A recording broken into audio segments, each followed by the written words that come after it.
الحمد لله نحمده ونستعينه ونستغفره ونعوذ بالله من شرور أنفسنا ومن سيئات أعمالنا من يهده الله فلا مضل له ومن يضلله فلا هادي له وأشهد أن لا إله إلا الله وحده لا شريك له وأشهد أن محمدا عبده ورسوله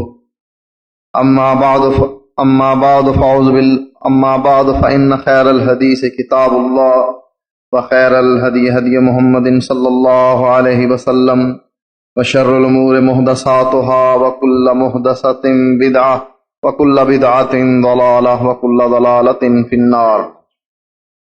أعوذ بالله من الشيطان الرجيم. بسم الله الرحمن الرحيم.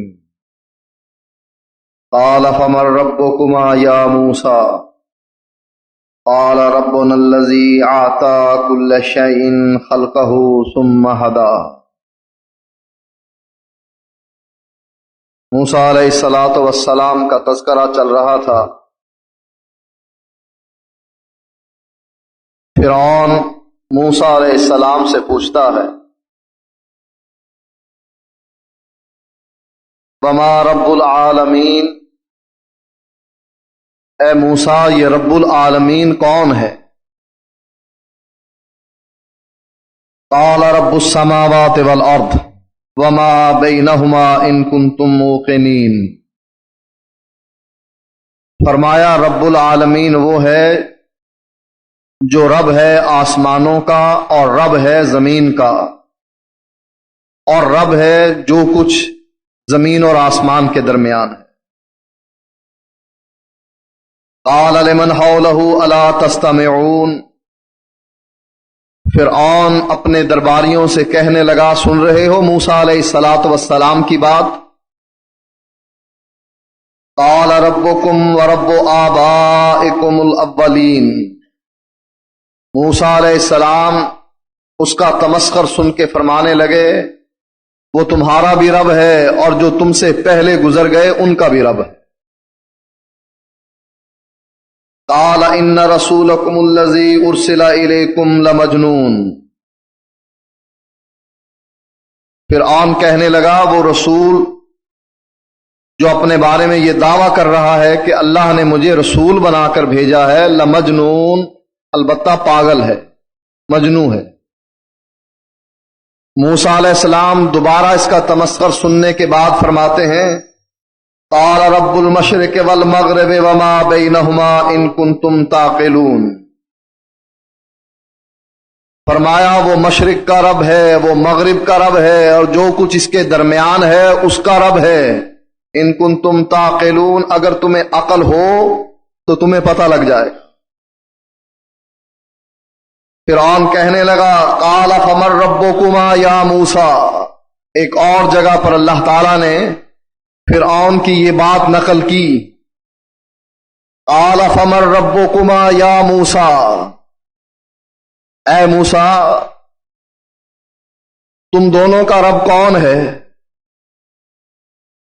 قال ربنا الذی اعطى كل شيء خلقه ثم هدى. موسیٰ علیہ السلام اپنے رب کا تعارف کر کے سمجھانے لگے کہ میرا رب وہ ہے جس نے ہر چیز کو اس کی خلقت دی اور پھر اس کو ہدایت دی.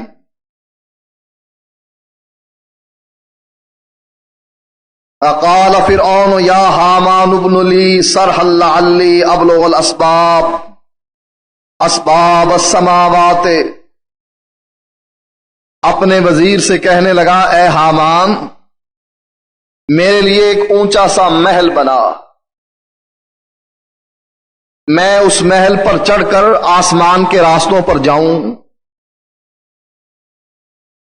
اسباب السماوات، آسمان کے راستوں پر چڑھ کر فاطلع الی الہ موسیٰ وانی لأظنها کاذبا وانی لأظنه کاذبا.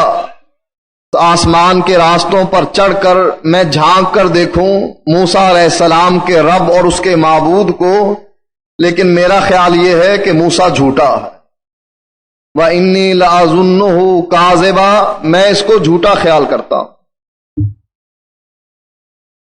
اب دیکھیے کتنا تمسخر ہے موسیٰ علیہ السلام کا بھی، کہیں اس کو مجنون کہہ رہا ہے،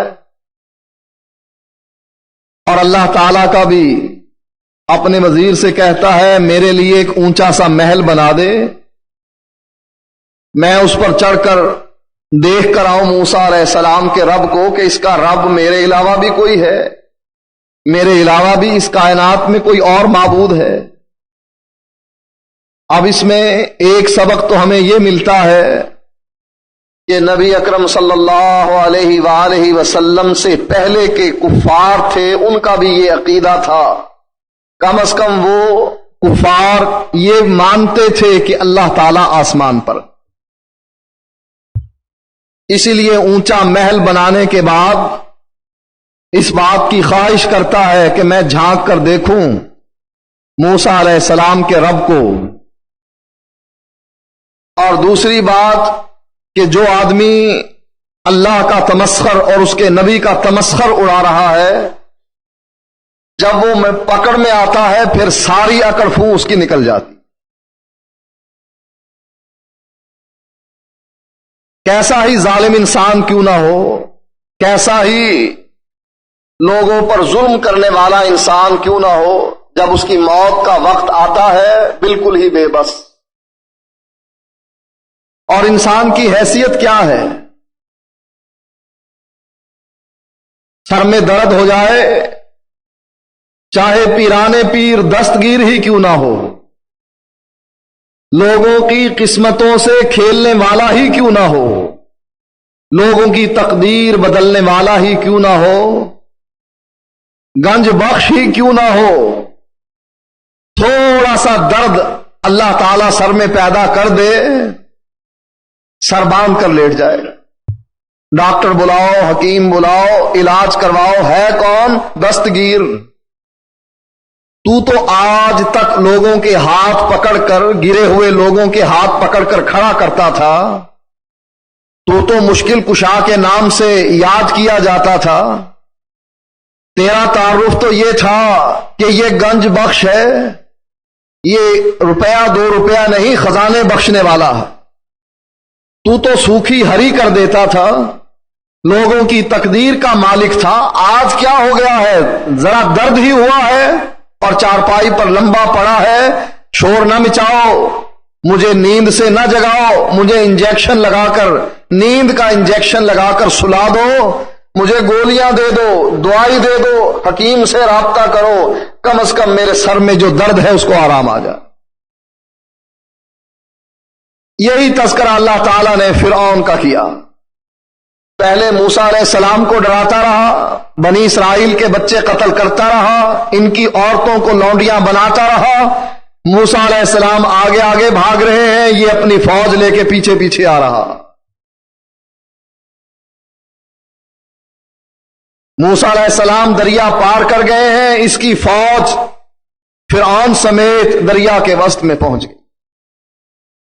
پانی کا ایک پہاڑ ہے، اللہ کے حکم سے بہنے والی چیز ساکت ہو گئی، رک گئی۔ اور فرعون کو بھی پتا تھا کہ یہ سارا ڈرامہ ہے، میں کچھ بھی نہیں کر سکتا۔ پیر کو سارا کچھ پتا ہوتا ہے، یہ سب دھوکہ ہے، میرے تعویذ سے کچھ نہیں ہوتا، سب جھوٹ۔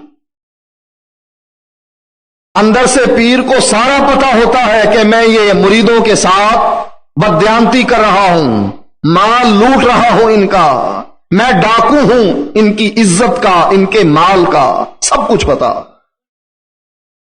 لیکن اپنا آپ اگر واضح کر دے کہ یہ سارا جھوٹ ہے، سب کچھ اللہ کے ہاتھ میں ہے، پھر دکانداری کیسے چلے گی؟ اب فرعون وہیں دریا کے کنارے پر کھڑا ہو گیا، اس کو پتا تھا کہ میں الہ نہیں، جو میں یہ کہہ رہا ہوں کہ انا ربکم الاعلی، میں تمہارا سب سے بڑا رب ہوں، یہ سب جھوٹ ہے، اس کی حقیقت کچھ نہیں۔ دریا کے کنارے پر کھڑا ہو گیا۔ جبریل علیہ السلام آئے، جیسا کہ تفاسیر میں لکھا ہے، اس کو دھکے دیتے ہوئے دریا کے وسط میں لے گئے۔ ڈرتا کیوں ہے تو رب، پھر ڈرتا کیوں ہے پانی سے؟ پانی کو تو نے پیدا کیا، دریا تو نے چلائے، زمین تو نے بنائی، آسمان تیرا بنا ہوا، اب اس پانی میں پانی رکا ہوا ہے، ڈرتا کیوں ہے؟ دھکے دے کر اس کو لے گئے۔ اللہ نے پانی کو جو رکا ہوا تھا حکم دیا، چل پڑ۔ موسیٰ علیہ السلام کو کہہ دیا وَاتْرُكِ الْبَحْرَ رَهْوًا، اے موسیٰ، بنی اسرائیل جب قوم غلام بن جاتی ہے اس کا ذہن بدل جاتا ہے۔ اب پاکستانی قوم آزاد ہو گئی ہے، 1947 میں آزادی مل گئی ہے۔ یہ آزادی کوئی آزادی ہے؟ ہمارا ذہن غلام، ہماری سوچ غلامانہ، ہمارا طرز عمل غلامانہ۔ آزادی کس چیز کی ہے؟ انسان کا جسم اگر زنجیروں میں جکڑا ہوا ہو لیکن اس کا یہ ذہن آزاد ہو، اس کی سوچ آزاد ہو، وہ فیصلہ کرنے پر آزاد ہو، جسم اس کا چاہے زنجیروں میں جکڑا ہوا ہے لیکن یہ آزاد ہے۔ اور اللہ نے اپنا نبی بھیجا، وہ ڈاکو تھے، وہ چور تھے، وہ قاتل تھے، وہ زانی تھے، شراب خور تھے، جوا کھیلنے والے تھے، اپنی بیٹیوں کو زندہ درگور کرنے والے تھے، لیکن غلام نہیں تھے۔ جو ہی موقع ملا، روم بھی نیچے، ایران بھی نیچے، اور سب کے اوپر چڑھ کر کیا کہہ رہے ہیں؟ قولوا لا الہ الا اللہ۔ اپنی سلطنت بچانی ہے، آؤ ہمارے اس کلمے میں شریک ہو جاؤ، اس حقیقت کو مان لو کہ اللہ کے علاوہ یہ بت، یہ تمہارے بزرگ، یہ تمہارے پیر، یہ کچھ بھی نہیں کر سکتے۔ تم ہمارے بھائی، حکومت تمہاری، سلطنت تمہاری، کاروبار تمہارا، مال و زر تمہارا، ہم واپس چلے جائیں گے، لیکن زبان سے صرف یہ کہہ دو لا الہ الا اللہ، اللہ تیرے علاوہ کوئی معبود نہیں۔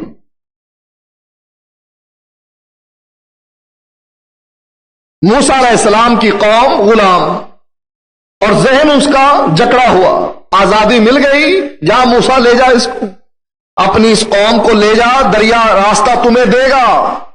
پہلے تو دریا کے کنارے پر جب پہنچے کہاں موسیٰ مروا دیا نا،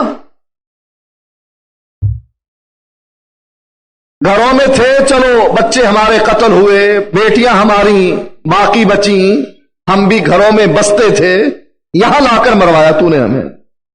انا لمدرکون، اے موسیٰ اب تو پکڑے گئے، آگے ٹھاٹھے مارتا ہوا دریا سمندر، اور پیچھے فرعون اپنا لشکر لے کر ہم پر چڑھا ہوا، اب بتا کہاں جائیں؟ موسیٰ علیہ السلام چونکہ اللہ کے نبی تھے، فرمانے لگے کلا، میں کس کے حکم سے آ رہا ہوں؟ یہی بات اللہ کے نبی نے حضرت عمر سے کی تھی۔ عمر، صلح حدیبیہ کی شرائط سن کر تو بڑا پریشان ہے کہ ہمارا اگر وہاں چلا جائے مکے میں اس کو واپس نہ دے مشرکین مکہ، لیکن مکے والا اگر ہمارے پاس آ جائے فوراً واپس۔ اے اللہ کے نبی، اتنے گر کر صلح کر رہے ہیں آپ؟ فرمایا عمر، میں محمد بن عبداللہ ہی نہیں، میں محمد الرسول اللہ بھی۔ تجھے پتا ہونا چاہیے کہ میں کس کے کہنے پر یہ صلح کر رہا ہوں، کس کے کہنے پر یہ بات لکھی جا رہی ہے۔ یہی بات موسیٰ علیہ السلام نے اپنے ساتھیوں سے کہی، کلا، میں کس کے کہنے پر آیا ہوں یہاں؟ میں اپنی مرضی سے آیا ہوں، میرے ساتھ میرا رب ہے، وہ ضرور کوئی راستہ نکالے گا، چاہے سامنے دریا ہے، لیکن اللہ تعالیٰ نے چونکہ مجھے کہا ہے اس لیے نہ گھبراؤ۔ راستے بن گئے، موسیٰ علیہ السلام اپنی قوم کو لے کر نکل گئے۔ موسیٰ علیہ السلام کے ساتھی کہنے لگے، اے موسیٰ، وہ فرعون بھی پیچھے پیچھے، مار اپنے اس عصے کو دریا کے اوپر جس نے راستے دیے ہیں، وہ راستے ختم کر دے۔ اللہ نے موسیٰ علیہ السلام کی طرف وحی کی، موسیٰ واترک البحر رہوا، دیکھ اس سمندر اور دریا کو اسی حالت میں رہنے دینا، تو نے اپنا کام لے لیا ہے، میں نے بھی تو لینا ہے۔ تیرا دشمن یہاں آئے گا، اس کے ساتھ میں نے حساب و کتاب کرنا ہے، اس کو اسی حالت میں رہنے دے، عصا نہ مارنا۔ جب فرعون پہنچ گیا اپنے لشکر کے ساتھ عین دریا کے درمیان، اللہ نے حکم دیا پانی کو چل پڑ۔ اب پانی لگا چلنے اور رب العالی جو تھا وہ لگا غوطے کھانے۔ اب پکارو اس کو، اپنے رب کو جو غوطے کھا رہا، پکارو اس پیر کو جو مر رہا ہے، اس کی روح نکل رہی ہے، اس کا جسم کانپ رہا ہے اور روح آ کر حلق میں رک گئی ہے اور اس کی آوازیں حلق سے نکل رہی ہیں۔ مریدوں کو کہا جائے یہ پیر جو تمہارا سب کچھ تھا، جو تمہیں سب کچھ دیا کرتا تھا، اس کو کہو اپنی روح ٹخنے تک واپس لا دے۔ اذا بلغت الحلقوم وانتم حینئذ تنظرون، جب اس کی روح حلق میں آ کر پھنس جاتی ہے، اور اے مریدو، اے اس کو پوجنے اور ماننے والوں، تم سارے اس کو دیکھ رہے ہوتے ہو اور تمہیں نہیں پتا ہم اس کے زیادہ قریب ہوتے ہیں، اور اگر تم نے ہمارے پاس لوٹ کر نہیں آنا ہے، اس کو کہو اپنی روح واپس اپنے ٹخنوں تک لے آئے جس کو فرشتے کھینچ لائیں۔ روح نکلتی ہے، ٹخنوں سے نکالتی ہیں، فرشتے نکالتے ہیں، گھٹنوں سے نکالتے ہیں، ناف سے نکالتے ہیں، سینے سے نکالتے ہیں، حلق میں آ کر پھنس جاتی ہے روح، آوازیں نکلتی ہیں پھر اس کی حلق سے۔ اب یہ اگر کرنی والا ہے، سو کی ہری کرتا ہے، تمہاری تقدیر بدلتا ہے، اس کو کہو اپنی روح واپس لائے۔ جب غوطے لگے نا لگنے فرعون کو، فرعون کیا کہنے لگا؟ اللہ نے اس کا نقشہ بیان کیا ہے، حتی اذا ادرکہ الغرق، حتی اذا ادرکہ الغرق قال آمنت انہ لا الہ الا الذی آمنت بہ بنو اسرائیل وانا من المسلمین۔ جب اس کو غوطے لگنے لگے، اس کے منہ میں پانی ڈلنے لگا، اس کو اپنی حقیقت کا علم ہو گیا کہ کچھ نہیں، میں الہ نہیں، اگر الہ ہوتا یہاں میں غوطے پانی میں نہ کھاتا، اگر میں الہ ہوتا مرید میرے کپڑے نہ اتارتے، اگر میں مشکل کشا ہوتا مجھے تختے پر لٹا کر غسل نہ دیا جاتا، کپڑا باندھ کر قبر میں نہ لٹکایا جاتا۔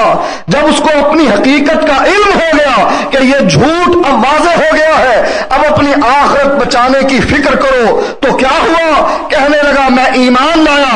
قال آمنت انہ لا الہ الا الذی آمنت بہ بنو اسرائیل، میں ایمان لایا اس الہ پر جس الہ پر ایمان لائے بنو اسرائیل، موسیٰ علیہ السلام اور ہارون علیہ السلام۔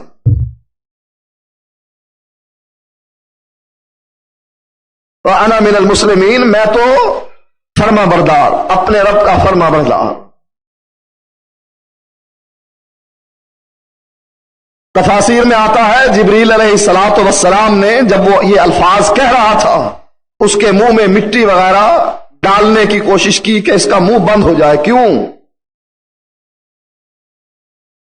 جبریل علیہ السلام نے سوچا کہ شاید اس پاپی کو اللہ تعالیٰ اب معاف کر ہی دے۔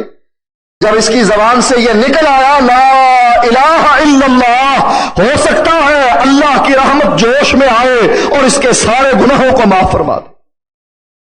کوشش کی کہ اس کا منہ بند ہو جائے اور اس کی زبان سے یہ کلمہ نہ نکلے۔ جب فرعون نے یہ اپنی بات کی، اللہ تعالیٰ نے جواب دیا الآن،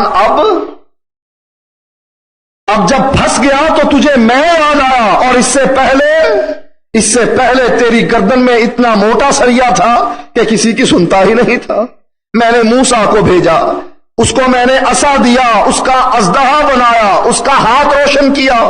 میں نے تم پر طوفان بھیجا، میں نے قحط نازل کیا، میں نے تم پر ٹڈیاں بھیجی، مینک بھیجے، خون بھیجا،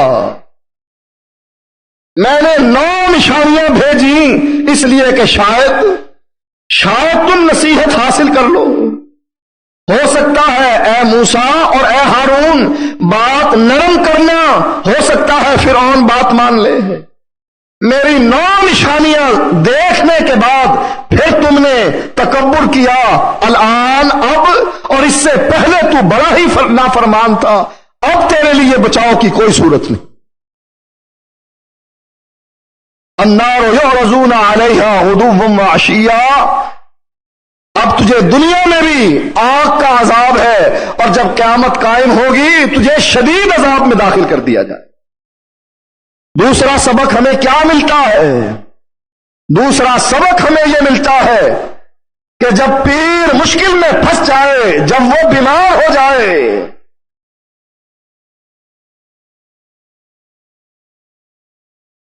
اس کو اپنی حقیقت کا علم ہو جائے کہ میرے پاس کچھ نہیں۔ پیر کی اگر پیری دیکھنی ہے، اگر آپ نے اندازہ کرنا ہے کہ یہ کتنا پاور والا ہے، اس کے پاس کتنے اختیارات ہیں اللہ کے دیے ہوئے، پیر کو جمال گھوٹا دے کر دیکھ لو۔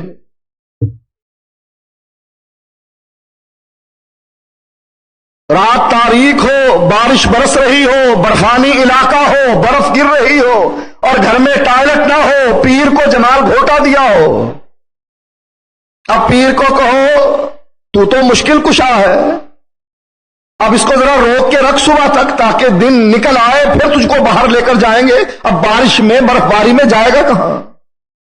یہی پتہ لگ جائے گا کہ اس کو اتنا بھی کنٹرول نہیں ہے کہ قضائے حاجت پر اپنی کنٹرول کر سکے اور کہہ سکے 1-2 گھنٹہ میں انتظار کر لیتا ہوں، چلو صبح کو صحیح، لیکن پیٹ میں مروڑ اٹھ رہے ہیں اور کہہ نہیں ابھی جانا ابھی جانا۔ ایک سبق تو ہمیں یہ ملتا ہے کہ چاہے کتنا ہی بڑا کیوں نہ ہو، اگر وہ الوہیت کا دعویٰ کرے کہ میں تمہیں بیٹا بھی دوں، بیٹی بھی دوں، کاروبار بھی چلاؤں، جب وہ بیمار ہو یا مرنے لگے اس کی حقیقت کا اندازہ تم نے کرنا ہو، آ کر مشاہدہ کر لینا۔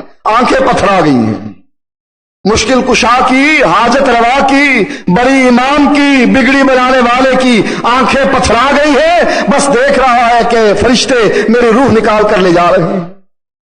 کہو یہ آنکھیں جھپک کر دکھا دے، اور ربکم الاعلی کہنے والا یہ آنکھیں جو تیری پتھرا گئی ہیں، ساکن ہیں، رک گئی ہیں، ان کو ذرا یہ پلکیں ان کو حرکت دے کے بتا دے، تو بہت کچھ کرتا۔ پہلا سبق کیا ہے کہ آج سے پہلے لوگوں کا یہ عقیدہ تھا کہ اللہ تعالیٰ عرش پر ہے۔ نبی اکرم صلی اللہ علیہ وآلہ وسلم کے زمانے کے مشرک اللہ کے نبی سے کہنے لگے اگر تو واقعی رسول ہے جا ہمارے سامنے بھی آسمان پر چڑھ جا، وہاں سے کتاب لے کر آ، اس کتاب کو ہم پڑھیں، پھر ہمیں یقین آئے گا واقعی تو اللہ کا سچا نبی۔ مشرکین مکہ کا بھی کم از کم یہ عقیدہ ضرور تھا کہ اللہ آسمان پر ہے، اسی لیے نبی کو کہا چڑھ جا ہماری آنکھوں کے سامنے اور وہاں سے خالی ہاتھ نہ لوٹنا۔ جیسے موسیٰ علیہ السلام کوہ طور پر جا کر وہ تختیاں لے کر آئے تھے، تو جا زمانہ ایڈوانس ہو گیا ہے، اب تو کتاب لے کر آ، نقرؤ، ہم اس کتاب کو پڑھیں پھر تجھ پر ایمان لائیں۔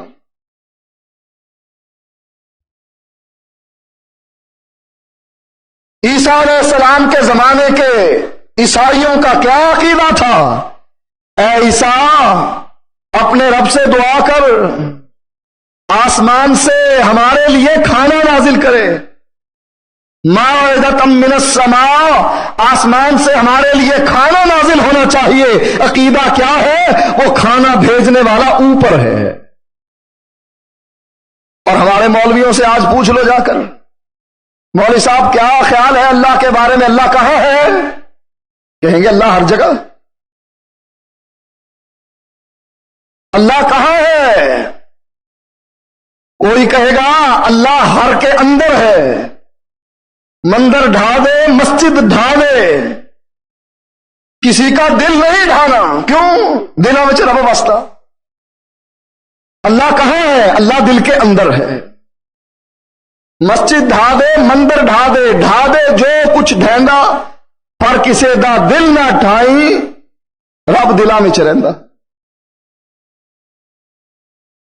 کوئی یہ کہے گا کہ اللہ دل میں ہے، کوئی کہے گا اللہ ہر جگہ ہے، کوئی کہے گا اللہ کا کیا پوچھتے ہو، ظاہر دے وچ پیر فریدن باطن دے وچ اللہ۔ یہ جو انسان تمہیں پیر فرید نظر، بابا پیر فرید نظر آ رہا ہے، یہ ظاہری صورت ہے، لیکن حقیقت کیا ہے؟ باطن دے وچ اللہ، حقیقت میں یہ اللہ ہے۔ اب کیسا بیڑا غرق کیا مسلمانوں کے عقیدے کا؟ اللہ قرآن میں کیا کہتا ہے؟ ثم استوى علی العرش، اللہ عرش پر مستوی ہے۔ وہ مشہور حدیث جو آپ نے اس سے پہلے بھی سنی ہے، اس میں نبی اکرم صلی اللہ علیہ وآلہ وسلم کیا فرماتے ہیں؟ آتقها فإنها مؤمنة، لونڈی آئی، اس سے آ کر اللہ کے نبی نے یہ سوال کیے، ٹیسٹ یہ لینا تھا کہ یہ مومنہ ہے کہ نہیں۔ آزاد کرنے کے لیے اس مسئلے میں شرط یہ تھی کہ کسی مومنہ لونڈی کو آزاد کیا جائے۔ صحابی نبی اکرم صلی اللہ علیہ وآلہ وسلم کے پاس لے آتا ہے، کہا اللہ کے نبی اس کو ذرا چیک کر لیں، اس کے عقیدے کو، یہ مومنہ ہے یا مشرکہ ہے۔ آپ نے دو سوال کیے، این اللہ، اللہ کہاں ہے؟ دوسرا سوال پوچھا، من انا، میں کون ہوں؟ پہلے سوال کا جواب اس نے کیسے دیا؟ زبان سے نہ بولی، فاشارت الی السماء، آسمان کی طرف انگلی اٹھا کر اشارہ کر کے کہا اللہ آسمانوں میں ہے۔ آپ نے پوچھا من انا، میں کون ہوں؟ کہنے لگی انت رسول اللہ، آپ اللہ کے رسول ہیں۔ آپ نے فرمایا آتقھا فإنہا مؤمنۃ، جا اس کو آزاد کر دے، میں نے اس کا ٹیسٹ لے لیا، یہ مومنہ ہے۔ دو چیزیں، ایک اللہ کے بارے میں، ایک اپنے بارے میں۔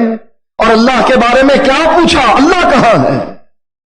ہمارا مولوی شیخ الحدیث مفتی شیخ الکل فی الکل کیا جواب دیتا؟ اللہ ہر جگہ ہے، سور میں بھی اللہ، انسان میں بھی اللہ، چور میں بھی اللہ، تھانے دار میں بھی اللہ، جدھر دیکھتا ہوں ادھر تو ہی تو ہے۔ اور قرآن کا عقیدہ کیا ہے؟ فرمایا اَأَمِنْتُمْ مَنْ فِي السَّمَاءِ أَنْ يَخْسِفَ بِكُمُ الْأَرْضِ، کیا تم اس بات سے نہیں ڈرتے ہو کہ وہ ذات من فی السماء، جو آسمان میں ہے، گھروں میں جا کر اس کا ترجمہ قرآن مجید کھول کر پڑھیں اور دیکھیں کہ صحیح عقیدہ کیا ہے۔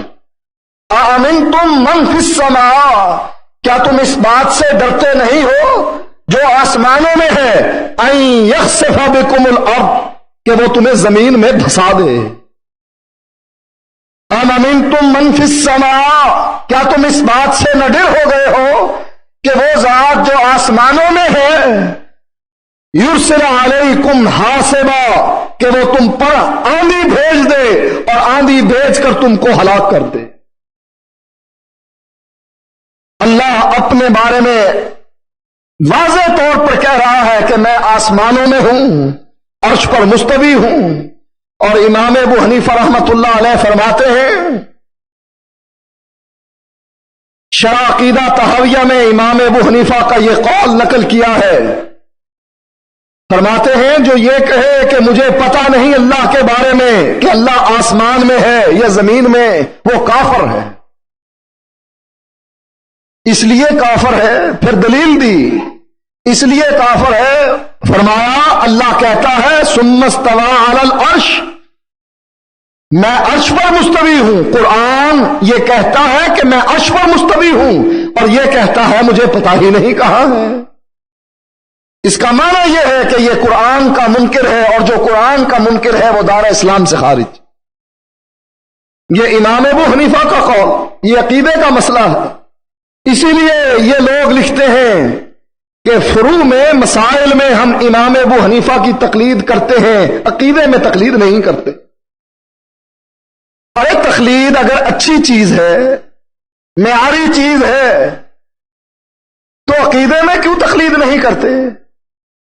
تقلید کیا ہے؟ ہم جی اپنے امام سے پوچھتے ہیں کہ کیسے مانیں، تو کیا مانا کہ عقیدے میں ہم امام کی بات،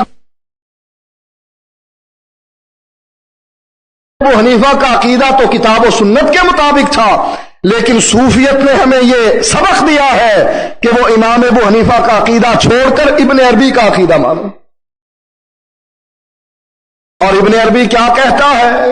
کوئی بت کو پوجے وہ بھی اللہ کو پوجتا ہے، گاں ماتا کو پوجے وہ بھی اللہ کو پوجتا ہے، پتھر پوجے وہ بھی اللہ کو پوجتا ہے. کیوں؟ ہر رنگ میں وہی ہے.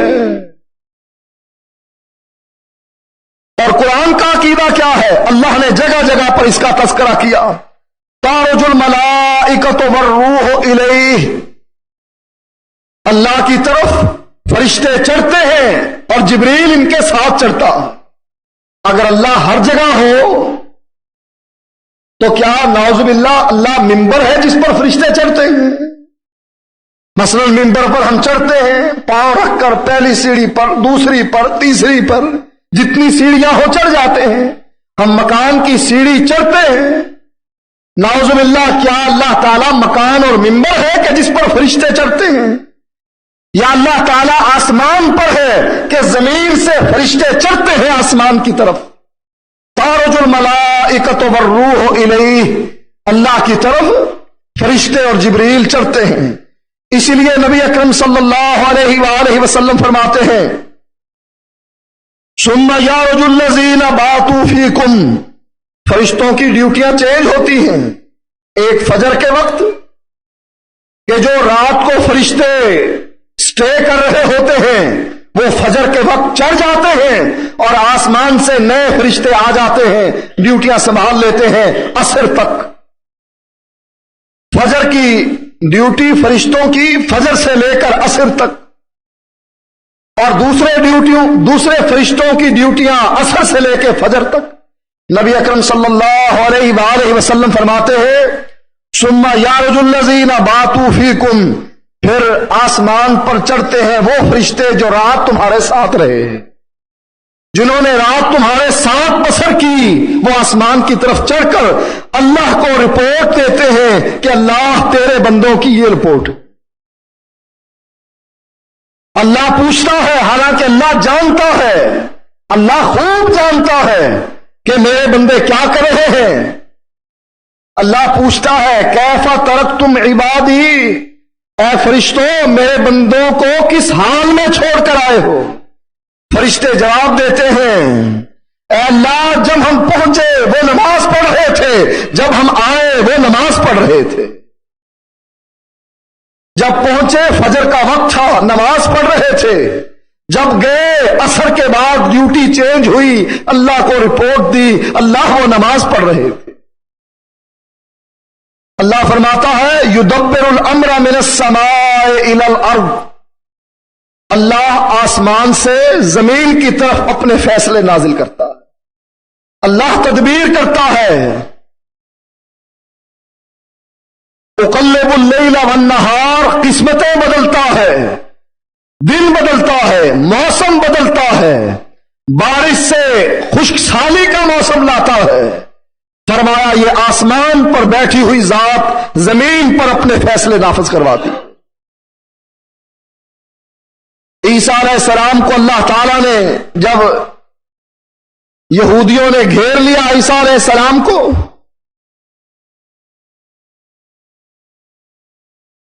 اور غدار ہر وقت پیدا رہے ہیں، ہر زمانے میں رہے ہیں. عیسیٰ علیہ السلام کے حواری تھے، ان میں سے ایک غدار بن گیا، گھر کا بیدی لنکا ڈھائے، جا کے یہودیوں کو، ان کی حکومت تھی، ان کو اطلاع دے دی عیسیٰ فلاں مکان میں چھپا ہوا. چھاپا پڑ گیا. اللہ تعالیٰ نے جو شکایت لگانے والا تھا اس کی شکل عیسیٰ علیہ السلام کی بنا دی. عیسیٰ علیہ السلام کو چھت پھاڑ کر جبریل لے گئے. اب جب پکڑوایا گیا، پہچان کروائی گئی، جیسا کہ پولیس میں شناخت پریڈ ہوتی ہے، پہچانو کون سا عیسیٰ، کہا یہی ہے عیسیٰ. وہ کہنے لگا میں تو تمہارا مخبر ہوں، میں نے تو تمہیں اطلاع دی تھی کہ عیسیٰ فلاں جگہ چھپا ہوا ہے اور تم نے مجھے ہی عیسیٰ بنا دیا. لوگ کہنے لگے یہی شکل عیسیٰ علیہ السلام کی ہے، یہی عیسیٰ کی شکل ہے. وہ چیختا چلاتا رہا کہ مجھے کیوں مار رہے ہو، پکڑ رہے ہو، عیسیٰ تو میں نہیں۔ کہا جو بھی ہے، اگر تو عیسیٰ نہیں بھی تب بھی تجھ کو قتل کر دیتے ہیں۔ اگر تو عیسیٰ ہے جان چھوٹ جائے گی، اگر عیسیٰ نہیں بھی ہے تب بھی ہم تجھ کو قتل کرتے ہیں، تیرے سے جان چھوٹ۔ عیسیٰ علیہ السلام کو اللہ تعالیٰ نے آسمان پر بلند کر لیا، کیا فرمایا؟ یا عیسیٰ انی متوفیک ورافعک الیہ، اے عیسیٰ میں تجھے اب پورا پورا لینے والا ہوں، ورافعک الیہ، اور میں تجھے اپنی طرف بلند کرنے والا ہوں۔ مرزائیوں کے ساتھ اور منکر حدیث کے ساتھ ہمارا مناظرہ ہو گیا۔ قرآن کی میں نے یہ آیت پڑھی کہ عیسیٰ علیہ السلام کو اللہ تعالیٰ نے آسمان پر اٹھا لیا، اور دلیل کیا ہے کہ ورافعک الیہ، کہ میں تجھے اپنی طرف بلند کرنے والا۔ وہ مرزائی اور وہ منکر حدیث کہنے لگا اللہ آسمان پر کہاں ہے؟ اللہ تو ہر جگہ ہے، قرآن کی یہ آیت تو آپ کی دلیل بن ہی نہیں سکتی۔ اس نے وہ نقلی عقیدہ سنا ہوا تھا کہ مسلمانوں کا عقیدہ یہ ہے کہ اللہ ہر جگہ ہے، اور مرزائیوں کا مرزا غلام احمد اپنی کتابوں میں لکھ گیا ہے کہ جو مسئلہ میری کتابوں میں مل جائے سو ٹھیک ہے، اور جو مسئلہ میری کتابوں میں نہ ملے وہ فقہ حنفی کی کتابوں سے دیکھ لے۔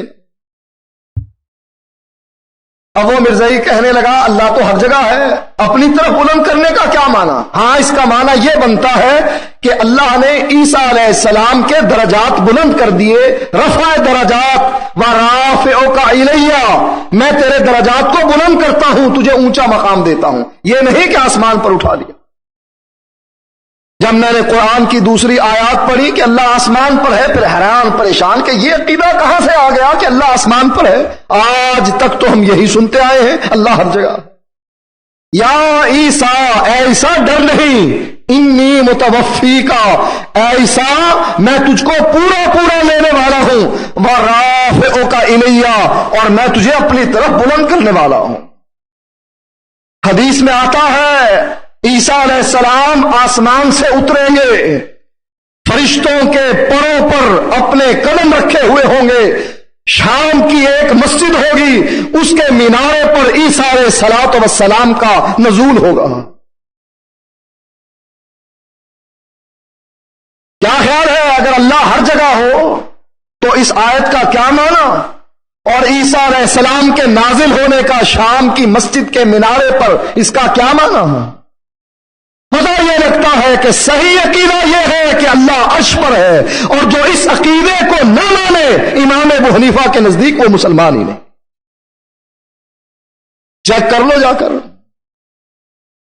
مولویوں کے عقیدے ٹٹول لو، ان کو لاٹھی چبھو کر دیکھ لو، جن کے پیچھے نمازیں پڑھنے کے لیے ہم سے پوچھتے ہیں اجی ہم ان کے پیچھے نماز پڑھیں یا نہ پڑھیں، مسجد قریب ہے ہی نہیں۔ جاؤ ان سے فتوے مفتیوں سے، بڑی بڑی پگڑی والوں سے، مسند والوں سے، جو بڑے بڑے القاب لگا کر لوٹتے ہیں لوگوں کو، ان سے جا کر مسئلہ پوچھ لو کہ امام ابو حنیفہ فرماتے ہیں جو اللہ کو عرش پر نہ مانے وہ مسلمان ہی نہیں، تو بتا اللہ ہے کہاں؟ محمد المفند میں، عقیدے کی کتابوں میں، شہاب ثاقب میں، فیض الباری میں اور اپنی کتابوں میں بھر رکھا ہے اللہ ہر جگہ ہے، اللہ کا کوئی مکان نہیں، اللہ لا مکان ہے۔ بعض لوگ یہ عقیدہ رکھتے ہیں عامت الناس اور چھوٹے چھوٹے مولوی اللہ ہر جگہ ہے، اور بعض بڑے فلسفی اونچے شیخ القرآن وغیرہ وہ کیا عقیدہ رکھتے ہیں اللہ لا مکان ہے، اللہ کا کوئی مکان نہیں۔ کیوں بھائی؟ کہا اللہ لامحدود ہے، اگر تم کہو عرش پر ہے عرش تو محدود ہے، اگر تم کہو آسمان پر ہے آسمان محدود ہے، اگر تم کہو زمین پر ہے زمین محدود ہے، اللہ لامحدود ہے، ایک لامحدود ایک محدود چیز میں کیسے سما سکتی؟ یہ منطق اور فلسفہ ہمیں سمجھا دو، ہم تمہاری بات مان لیں گے کہ اللہ عرش پر ہے۔ قرآن حدیث کو چھوڑو ایک طرف، قرآن میں جو آیا وہ تم نہیں سمجھ سکتے، قرآن سمجھنے کے لیے ساری عمر گلا دینی پڑتی ہے مدارس کے چٹائیوں پر بیٹھ کر، 17 علوم پڑھنے پڑتے ہیں، تم قرآن کا ترجمہ پڑھ کر آ جاتے ہو جی اللہ کہاں ہے؟ اللہ تو عرش پر ہے، قرآن میں لکھا ہے، تمہیں کیا پتا ہوا؟ ہم نے اپنی زندگیاں گلا دی مدارس میں، یہاں پڑھاتے ہوئے عرصہ بیت گیا، ہمیں اب سمجھ آئی ہے اللہ کہیں بھی نہیں، اللہ لامکاں ہے۔ دلیل کیا ہے؟ اللہ لامحدود، اور محدود جگہ پر آئے تو آئے کیسے؟ اب یہ منطق اور فلسفے کی جو یونانیوں نے بحثیں ہمیں بتلائی تھیں وہ اب حل نہیں ہوتی، چونکہ حل نہیں ہوتی عقل میں آتا نہیں ہے، لہذا عقل کے مطابق فیصلہ دے دو، اللہ لامکاں۔ نبی اکرم صلی اللہ علیہ وآلہ وسلم نے فرمایا قیامت کے دن رب کا دیدار ہوگا، وجوہ یومئذ ناظرہ الی ربہا ناظرہ، جس دن بہت سے چہرے بارونق ہوں گے اور رب کے چہرے کو دیکھ رہے ہوں گے، رب کا دیدار کر رہے ہوں گے، اور جنت میں سب سے بڑی نعمت اللہ کے چہرے کا دیدار ہوگا۔ دعا کریں اللہ تعالی ہمیں بھی ان خوش نصیبوں میں داخل کر دے کہ ہم بھی اپنے رب کو دیکھ سکیں، جیسا کہ حدیث میں آتا ہے نبی اکرم صلی اللہ علیہ وسلم فرماتے ہیں کہ اللہ جنتیوں کو ہر نعمت دے گا جو دل میں آئے گی۔ یہاں تو دل میں بہت سی تمنائیں ہیں جو پوری نہیں ہوتی، آرزویں ہیں جو انسان آتا ہے اور لے کر چلا جاتا ہے، وہاں اللہ تعالیٰ ہر آدمی کی تمنا جو اس کے دل میں آئے گی، دل کرے گا اللہ میرا دل چاہتا ہے کھیتی باڑی کروں، بس ابھی کہنے کی دیر تھی، لہلہاتے ہوئے کھیت بن جائیں، خشک ہو جائیں گے، غلہ بن جائے گا، جا کر اٹھا لے۔ تیرے دل میں اے زمیندار، اے جاٹ، تیرے دل میں یہی تمنا تھی، جا پوری کر لے۔ کوئی گجر کہے گا اللہ دنیا میں ریوڑ چرایا کرتا تھا، میری اتنی بھینسیں تھیں، ابھی کہنے کی دیر ہوگی، ریوڑ ہی ریوڑ، جا چرا لے، اس کا مزہ بھی لے لے۔ جو انسان کے دل میں نعمت اس کا اظہار کرے گا، خواہش پیدا ہوگی جس نعمت کی، وہی حاضر ہے۔ انگور لگے ہوئے ہیں، یہاں جاؤ بازار سے خرید کر لاؤ، منڈی سے خرید کر لاؤ، پتہ نہیں تازہ ہے کہ نہیں، قسمیں کھا رہے ہیں بالکل تازہ ہے، آج ہی لے کر آیا، اور پتہ لگے 4 دن کا باسی۔ انگور کھانے کی نعمت، اس کی خواہش کا اظہار کرے گا، انگور کی پوری ٹہنی خوشہ اس کے منہ کے قریب آ جائے، وہیں سے بیٹھا ہوا توڑ کے کھا رہا۔ اللہ پوچھے گا کوئی کسی چیز کی کمی ہے؟ میں نے تم سے وعدہ کیا تھا کہ دنیا میں تم میرے رہو، میرے بنو، میرے راستے میں مال خرچ کرو، ہمارا دل نہیں کرتا۔ اب یہ مسجد کی تعمیر اب ان دنوں میں ہم شروع کر رہے ہیں، پچھلے جمعے اعلان بھی کیا تھا، مجال ہے کوئی آدمی آ کر کہے جی میری طرف سے یہ لکھ لو، آئے سنے، سن کر چلے گئے، دیکھا جائے گا جی، خود ہی کریں گے، پھریں گے، اکٹھا چندہ کریں گے، اور پھر چودراہٹ جمانے کے لیے ہم آ جائیں گے جی ہمیں دو چودراہٹ۔ اللہ کہتا ہے بندے دنیا میں وعدہ کیا تھا میں نے تیرے ساتھ، بِأَنَّ لَكُمُ الْجَنَّةَ، تو دے مجھے، میں تجھے دنیا سے بہتر 70 گنا اس سے بھی زیادہ کر کے دوں گا آخرت میں، دے تو صحیح، دیکھ میں نے تجھے جنت دی، کوئی کمی؟ کہا اللہ نہیں، کوئی اور مانگ لے، کہا اللہ کیا مانگوں، سب کچھ دے دیا۔ کہا اس سے بڑی نعمت نہ دوں؟ کہا اللہ دے۔ کہا اس سے بڑی نعمت یہ ہے کہ میں نے تمہیں جنت میں داخل کر دیا، اب یہ جنت تمہارے لیے ہمیشہ ہمیشہ کے لیے، نکالنے والا کوئی نہیں آئے گا کہ کرایہ ختم ہو گیا نکلو باہر۔ بڑے خوش ہوں گے جنتی۔ اللہ کہے گا اس سے بڑی نعمت نہ دوں؟ کہا اللہ کیوں نہیں، تیری نعمتوں کے محتاج ہیں ہم۔ اللہ جواب میں کہے گا میں نے تمہیں جنت میں داخل تو کر دیا، لیکن میں تمہیں یہ نعمت بھی دینا چاہتا ہوں کہ میں تم سے راضی بھی ہو گیا۔ پھر اللہ کہے گا اس سے بڑی نعمت نہ دوں تمہیں؟ جنتی کہیں گے اللہ کیوں نہیں، اللہ نور کے سارے پردے ہٹا کر جنتیوں کے سامنے آ جائے گا.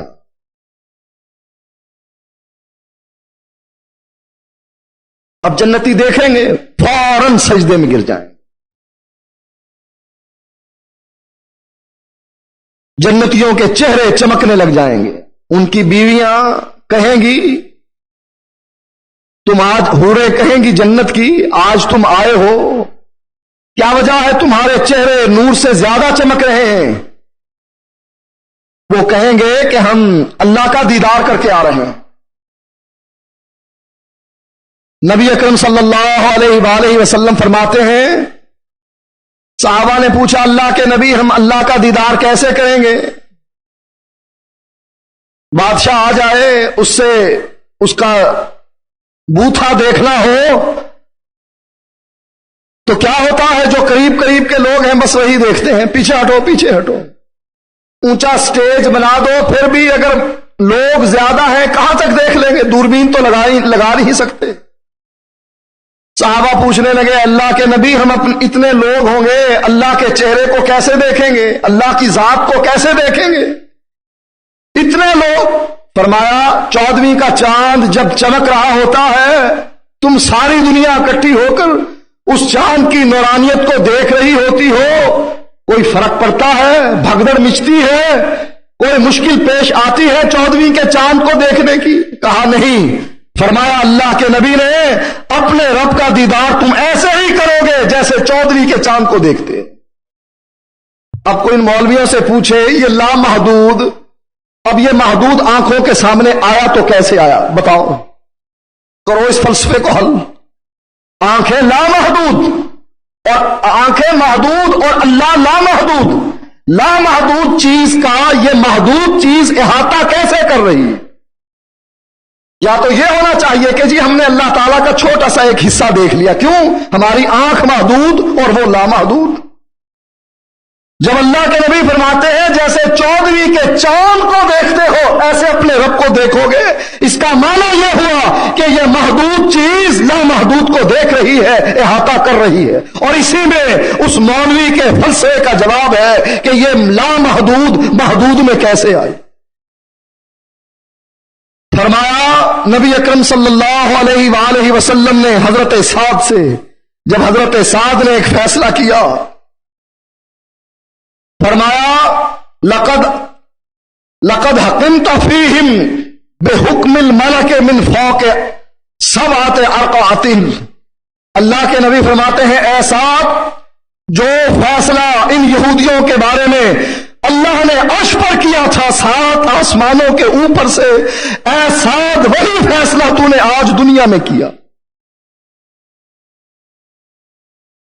حضرت سعد کا بھی یہ عقیدہ تھا کہ اللہ آسمان پر، اور اللہ کے نبی کا بھی یہ عقیدہ تھا اللہ 7 آسمانوں کے اوپر عرش پر مستوی. لیکن ہمارے عقیدے کو مولویوں نے اتنا بگاڑ دیا. سکول کے بچوں کا ٹیسٹ لینے کے لیے میں گیا ایک جگہ، میں نے پوچھا بیٹا اللہ کہاں ہے؟ کہا اللہ تعالیٰ تو ہر جگہ ہے. کہا دلیل کیا ہے؟ کہا ہمیں جو دعا پڑھائی جاتی ہے اس میں یہی کچھ ہے، مرغزاروں میں تو، فلاں چیز میں تو، پھلوں میں تو، پتوں میں تو، ان میں تو، ان میں تو. جب ہمیں رٹایا ہی یہ جاتا ہے تو ہم اس کا یہی جواب دیں گے کہ اللہ تو ہر جگہ ہے، ہر چیز میں ہے. حکومت نے ہمارے نصاب بگاڑ کر اور مولویوں نے تقریریں کر کے، خطبے دے کے، درس دے کے ایسا حلیہ دین کا بگاڑ دیا ہے کہ اصلی دین پتہ ہی نہیں لگتا کہ ہے کہاں. جیسے دیسی گھی مفقود ایسے ہی اصلی دین مفقود.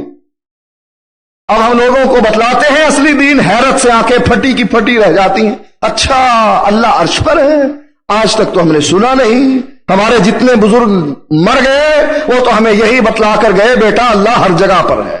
نعوذ باللہ تیری ٹائلٹ میں بھی اللہ، تیری چرپائی کے نیچے بھی اللہ، جس کرسی پہ بیٹھا اس کے نیچے بھی اللہ. اللہ ہر جگہ، سینمے میں بھی اللہ، گندگی کے ڈھیر پہ بھی اللہ. نعوذ باللہ ہے. کتنی بڑی گستاخی اللہ تعالیٰ کی کہ اللہ تعالیٰ ہر جگہ ہے. بدکاری کے اڈوں میں بھی اللہ، سینمے گھروں میں بھی اللہ. جہاں تم شراب بیٹھ کر پیتے ہو میکدے میں اور ساقی پلا رہا ہوتا ہے، پلانے والا بھی اللہ اور پینے والا بھی اللہ۔ اتنی توہین اللہ کی کرنے کے بعد پھر ہم پکے رجسٹرڈ مسلمان، اگر ہمیں کوئی کہے کہ تمہارا عقیدہ صحیح نہیں، میں FIR کٹوا دوں گا تیرے خلاف۔ تو کیا کہتا ہے کہ ہمارا عقیدہ خراب ہے؟ تجھے نہیں پتا ہمارے مسئلے پر تو خام کا ہٹ کرتا ہے۔ ایسا چکر چل رہا ہے، ہمیں سمجھ نہیں آتی کرے تو کرے کیا۔ اگر حقیقت بیان کرے تو پھر وہ جیل کی سلاخیں، جیل چلو جی اس کے پیچھے۔ تمہیں SHO بلاتا ہے، تمہیں DC بلاتا ہے، تم نے کیا کہا ہے؟ اللہ آسمان پر ہے۔ تم نے غلط عقیدہ بیان کیا، صحیح عقیدہ اللہ ہر جگہ۔ اور اگر نہ بیان کرے، ہمیں اللہ سے ڈر لگتا ہے کہ اللہ قیامت کے دن ہم سے پوچھے گا حال بلغتا، تو مولوی، تو خطیب، تو ممبر پر چڑھنے والا، تو عالم، تو شیخ الحدیث، تو شیخ القرآن، تو یہ اور تو وہ، کیا تو نے دین پہنچایا؟ ہمارے اکثر مولوی چپ کر کے بیٹھے رہتے ہیں، جا کر مسجدیں چیک کر لیں، نماز کے فضائل، روزے کے فضائل، جس پر کوئی اختلاف نہیں، کوئی ناراض نہ ہو، ناراض نہ ہو، کسی کا دل نہ دکھے۔ دین کا بیڑا غرق ہوتا ہے، ہو جائے، خاموشی سے نماز روزے کے مسائل بیان ہو رہے ہیں، فضائل بیان ہو رہے ہیں، اتنا ثواب الحمدللہ کا، استغفر اللہ کا، اللہ اکبر کا۔ جو توحید تھی بس اس کے بارے میں کچھ نہیں بولنا، اگر بولو گے تو اندر یا مقتدی ناراض ہو جائیں گے، جب مقتدی ناراض ہو جائیں گے چندہ کم ہو جائے گا، تنخواہ کم ملے گی، دونوں طرف سے پھنسے ہوئے۔ میرے بھائیوں، جو کچھ ہوتا رہے، حکومت کرتی رہے، کم از کم آپ اپنے عقیدے کو صحیح کر لیں۔ جو توحید کا عقیدہ ہے اس کو اپنا لیں، اور نجات اسی میں ہے۔ اگر غلط عقیدہ لے کر چلے گئے، اللہ کی قسم کھا کر کہتا ہوں سیدھے جہنم میں پھینک دیے جاؤ۔ وآخر